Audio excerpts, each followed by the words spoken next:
ঔষধি গুণসম্পন্ন ফসলের মধ্যে সবচেয়ে জনপ্রিয় মশলা কালোজিরা। প্রতিবছর বিদেশ থেকে কালোজিরা আমদানি করতে সরকারের বিপুল পরিমাণ বৈদেশিক মুদ্রা খরচ হয়। বৈদেশিক মুদ্রা বাঁচাতে এবং আমদানি নির্ভরতা কমাতে জেলা কৃষি বিভাগ যমুনার চরাঞ্চলে কালোজিরা চাষের জন্য কৃষকদের উদ্বুদ্ধ করছেন।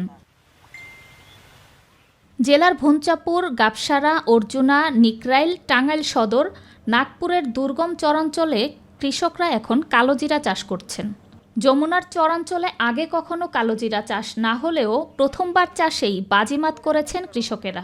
এই চরাঞ্চলে আমরা কালোজিরা আবাদ করি। গত বছর 150 মণ বুনছিলাম, এবার আর একটু বাড়া বুনছি।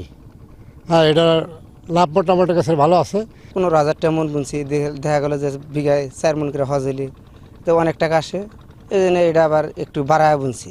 গতবার যা বোনা হয়েছে তার চেয়ে বেশি বোনা হয়েছে। ভালো হইলে 4 মণ হয়। কালোজিরা বুনছি, গত বছর 2 পাহি বুনছিলাম, আমার খুব উন্নতি হয়েছে। ফের এবার 4 পাহি বুনছি। ঔষধি গুণে ভরা এই অর্থকরী ফসল কালোজিরা অন্যান্য ফসলের চেয়ে কয়েক গুণ বেশি লাভজনক হওয়ায় যমুনার চরাঞ্চলে ব্যাপক সাড়া ফেলেছে।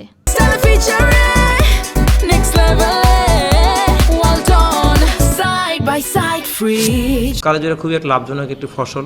আমাদের বিভিন্ন কৃষকরা এই ফসলটি চাষ করছে, বিশেষ করে চর এলাকায় এইটা কিন্তু আমাদের অনেক চাষ হচ্ছে। তো আমাদের উপজেলা কৃষি অফিস থেকে আমরা বিভিন্ন প্রকল্পের মাধ্যমে কৃষকদেরকে প্রদর্শনী দিচ্ছি, পাশাপাশি কালোজিরা যে ভালো উন্নত জাত এবং প্রযুক্তিগুলো সম্বন্ধে তাদেরকে পরামর্শ দিচ্ছি। কৃষি সম্প্রসারণ অধিদপ্তর বলছে, চলতি মৌসুমে এবার টাঙ্গাইল জেলায় 63 হেক্টর জমিতে কালোজিরা চাষ হয়েছে, আর উৎপাদনের লক্ষ্যমাত্রা 80 মেট্রিক টন। শবনম অবনী, মাই টিভি।